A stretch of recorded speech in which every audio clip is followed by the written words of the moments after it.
आज का दिन हनुमान प्रकट्य दिवस के रूप में मनाया जाता है। हनुमान जन्मोत्सव के रूप में देश भर में उत्साह का माहौल है और इस बार हनुमान जयंती के मौके पर 30 सालों बाद दुर्लभ संयोग बन रहा है। यूपी, अयोध्या और प्रयागराज में भी भव्य तैयारियां की गई हैं। हनुमान जयंती पर सालों बाद चित्रा नक्षत्र का ये महासंयोग बन रहा है। तो आज 2 अप्रैल को इस शुभ मुहूर्त में हनुमान जी की पूजा करना बहुत ही लाभदायक रहेगा। तो हनुमान जयंती के मौके पर आज हनुमान चालीसा का पाठ करना चाहिए और बजरंग बली की पूजा का जो शुभ मुहूर्त रहेगा वो कब रहेगा, ये टाइमिंग और समय भी आप देख सकते हैं। हनुमान जन्मोत्सव पर पूजन विधि की जानकारी भी आप स्क्रीन पर देख लीजिएगा। तो आप सभी देशवासियों को हनुमान जयंती की ढेर सारी हार्दिक शुभकामनाएं। गोटा वाले बजरंग बली की कृपा हमेशा आपके जीवन पर बनी रहे। उनका आशीर्वाद, कृपा दृष्टि, कृपा प्रसाद आपके जीवन में दिन दुगुनी रात चौगुनी तरक्की लाए। इन्हीं शुभ मंगल कामनाओं के साथ देखिए हनुमान जी की एक सीख जीवन में सफलता पाने के लिए सिर्फ ताकत नहीं बल्कि समझदारी, धैर्य और सही सोच की जरूरत होती है। हनुमान जी ने ये सीख दी थी जब वो माता सीता से मिलने गए थे रावण के बगीचे में। और आज देश की राजधानी दिल्ली में भी हनुमान जयंती की धूम कुछ यूं देखने को मिलेगी। 1000 से ज्यादा जगहों पर आयोजन होगा। मुख्यमंत्री रेखा गुप्ता से सार्वजनिक अवकाश की भी मांग की जा रही है। वैसे कई लोगों के मन में इस बात को लेकर, छुट्टी को लेकर भी कंफ्यूजन है कि क्या हनुमान जयंती के मौके पर आज बैंक, शेयर बाजार वगैरह खुले रहेंगे या बंद रहेंगे। तो आपको बता दूं, इस अवसर की कोई सरकारी छुट्टी नहीं होती है। तो आज बैंक भी चालू रहेंगे और स्टॉक मार्केट भी ओपन रहेगा। ओके, और चलिए आगे बढ़ते हैं अपन खबरों में। सबसे पहले आज के कुछ बड़े इवेंट देखिए। आज के दिन को दोस्तों 2 अप्रैल को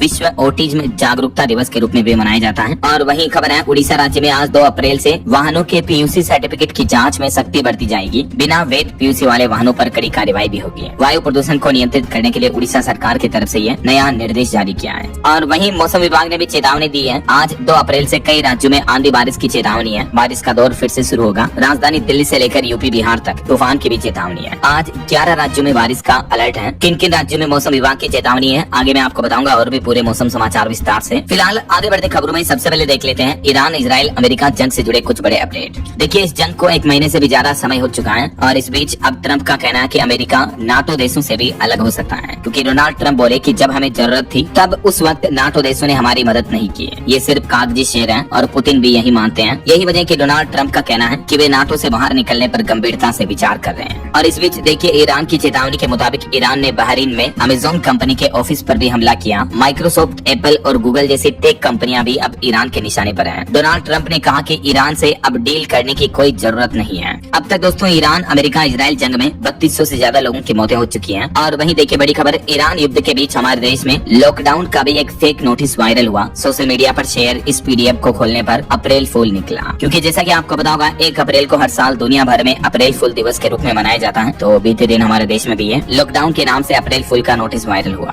और युद्ध के हालातों के बीच भी केंद्र सरकार का एक बार फिर से ये कहना है कि हमारे देश में ईंधन और एलपीजी का पर्याप्त भंडार है, कोई कमी नहीं है। केंद्र सरकार की तरफ से ये जानकारी दी गई। चलिए आगे बढ़ते खबरों में देखिए आप अगला अपडेट। अटारी और वाघा बॉर्डर पर रीट्रीट सेरेमनी का समय बदला गया। अब शाम 5:30 से 6 बजे तक होगी ये सेरेमनी। आज से ही नई टाइमिंग लागू हुई, मतलब अप्रैल से ही। और खबर है, भारतीय रिजर्व बैंक आरबीआई ने बड़ा कदम उठाया। यूपीआई और डिजिटल पेमेंट्स के लिए अब 2 फैक्टर ऑथेंटिकेशन अनिवार्य होगा। अप्रैल से ये नया नियम लागू हो चुका है, यानी अब गूगल पे, फोन पे वगैरह से डिजिटल पेमेंट करना और भी ज्यादा सेफ और सुरक्षित होगा, चाहे आप नेट बैंकिंग का इस्तेमाल करते हो या किसी भी ऑनलाइन डिजिटल पेमेंट तरीके का। देख सकते हैं आप डिटेल्स क्या है ये नया नियम और इसका असर क्या होगा आम आदमी पर। वहीं खबर है, राजस्थान राज्य में मिड डे मील और कुक कम हेल्पर्स का मानदेय सरकार ने बढ़ाया। अब हर महीने मिलेंगे 2467 रूपए प्रति महीना। इतना मानदेय दिया जाएगा और ये बढ़ोतरी कल 1 अप्रैल 2026 से ही लागू हो चुकी है। पहले मानदेय 1697 रूपए था, इसको भजनलाल सरकार ने बढ़ा दिया है। वहीं खबर है, बिहार में नया मुख्यमंत्री कौन बनेगा 10 अप्रैल तक साफ होगी तस्वीर। सांसद मनोज तिवारी की तरफ से बड़े संकेत भी दिए गए। मीडिया रिपोर्ट्स के मुताबिक वर्तमान मुख्यमंत्री नीतीश कुमार के इस्तीफे के बाद बिहार में बीजेपी का नया सीएम बन सकता है ऐसा। चलिए अगली बड़ी खबर देखिए, उत्तर प्रदेश के मुख्यमंत्री योगी आदित्यनाथ ने यूपी में फार्मर रजिस्ट्री लागू करने के निर्देश दिए। सभी किसानों को योजनाओं का लाभ दिलाने पर भी जोर दिया।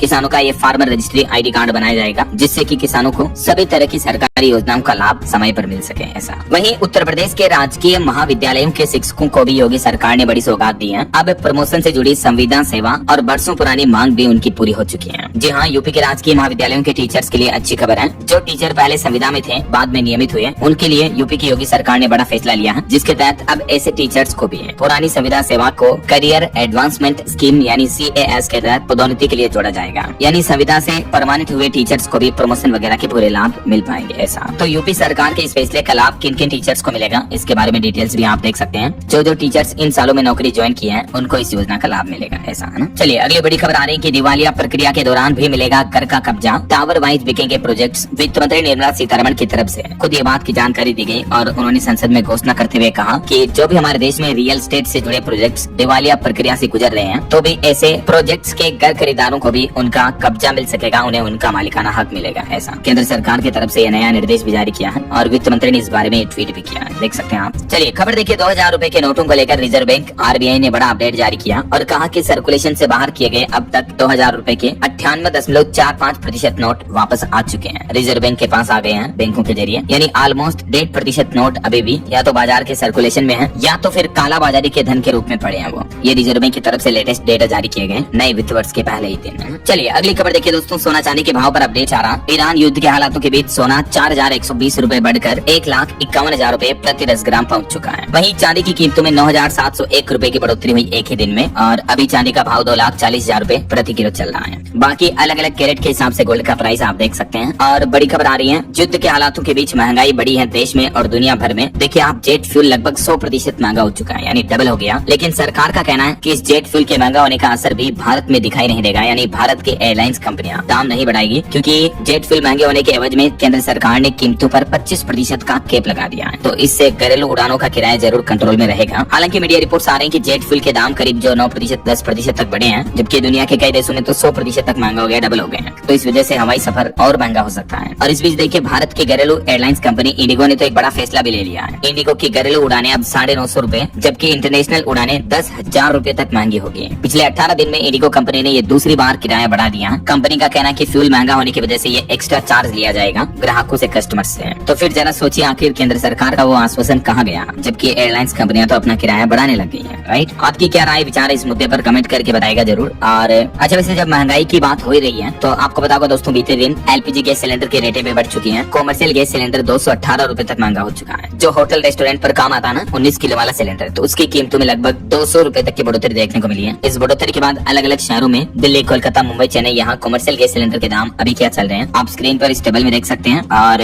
बाकी जो हमारे घरों में काम आने वाला 14 किलो 200 ग्राम वाला सिलेंडर है, उसकी रेटों में कोई बढ़ोतरी नहीं की गई है। तो ये राहत की बात है कि बड़े शहरों में भी घरेलू गैस सिलेंडर के दाम जो है वो नहीं बढ़ेंगे, ऐसा है। और अगली खबर देखिए दोस्तों, GST पर एक रिपोर्ट सामने आ रही कि सरकार ने बीते महीने मार्च में 2 लाख करोड़ रुपए का GST टैक्स वसूला, जो कि पिछले 10 महीनों में सबसे ज्यादा बढ़ोतरी देखने को मिली है सरकार की GST से इनकम के मामले में। वित्त वर्ष 2025-26 में, यानी पिछले पूरे फाइनेंशियल ईयर में 22 लाख करोड़ से ज्यादा का कलेक्शन हुआ GST टैक्स के जरिए। तो अभी तो नया वित्त वर्ष शुरू हो चुका है 1 अप्रैल से ही, उससे पहले केंद्र सरकार की तरफ से ये आंकड़े जारी किए गए। और चलिए अगली बड़ी खबर देखिए, सुप्रीम कोर्ट ने पश्चिम बंगाल में 60 लाख से 47 लाख आपत्तियां निपट जाने पर जताया संतोष। बंगाल चुनाव से पहले SIR मुद्दे को लेकर ये काफी कंट्रोवर्सी देखने को मिल रही है। देखिए रिपोर्ट सामने आ रही है कि बंगाल SIR मामले में 60 लाख में से 47 लाख आपत्तियां निपट चुकी हैं और सुप्रीम कोर्ट ने ये भी कहा कि 7 अप्रैल तक, यानी ये जो 7 तारीख आ रही है, इससे पहले सब कुछ निपटारा हो जाएगा। ट्रिब्यूनल गलत तरीके से जोड़े हटाए नामों को सुधारेंगे। वहीं पॉलिटिक्स से कुछ और अपडेट देखिए आप। बीते दिन केंद्र सरकार ने संसद भवन में इस प्रस्ताव को मंजूरी दे दी है। अमरावती को आंध्र प्रदेश राज्य की ऑफिशियल राजधानी बनाने वाला बिल पास हुआ। लोकसभा में विदेशी अंशदान संशोधन विधेयक पर हंगामा भी हुआ। FCRA बिल वापस लो, इसके नारे भी लगाए विपक्षी सांसदों ने। लेकिन आखिरकार अमरावती को अब ऑफिशियली आंध्र प्रदेश की राजधानी के रूप में मान्यता मिलेगी जल्दी, क्योंकि ये विधेयक लोकसभा सदन से पारित भी हो चुका है। चलिए बड़ी खबर देखिए दोस्तों, देश के जाने माने उद्योगपति अनिल अंबानी के खिलाफ CBI ने एक और नया केस दर्ज किया।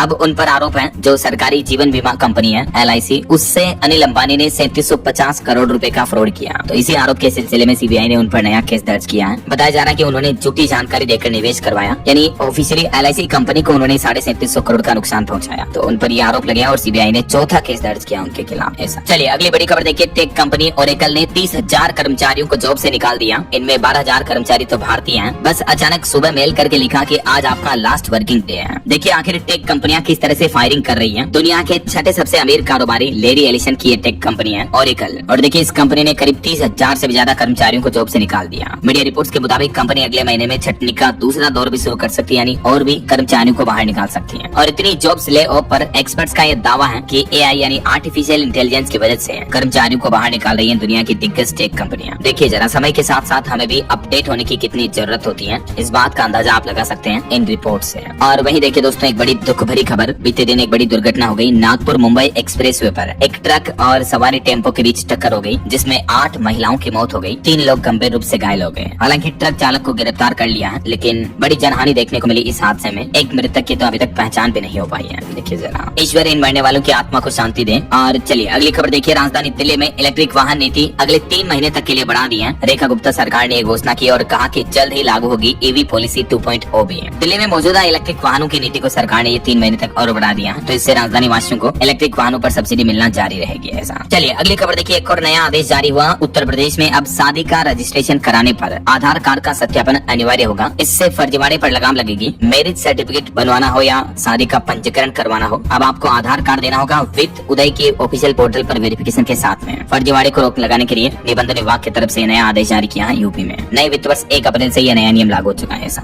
और वहीं खबर देखिए, प्रधानमंत्री नरेंद्र मोदी ने बीते दिन असम राज्य का दौरा किया और यहाँ अपने संबोधन में प्रधानमंत्री बोले कि कांग्रेस के राजकुमार की हार की सेंचुरी पक्की है। ममता बनर्जी ने कहा कि भाजपा हमारा पैसा लूट रही और झूठ बोल रही है। पीएम मोदी ने असम के चाय बागान में चाय की पत्ती तोड़ी, महिला कामगारों के साथ सेल्फी भी ली और वहीं इधर केरलम में राहुल गांधी ने बस में भी सफर किया। तो ये कुछ राजनीतिक माहौल हलचल देखने को मिल रही है। चलिए अगली खबर देखिए। लग्जरी कार खरीदने वालों के लिए खुशखबरी। भारत में लैंड रोवर 70 लाख रुपए तक सस्ती होगी। भारत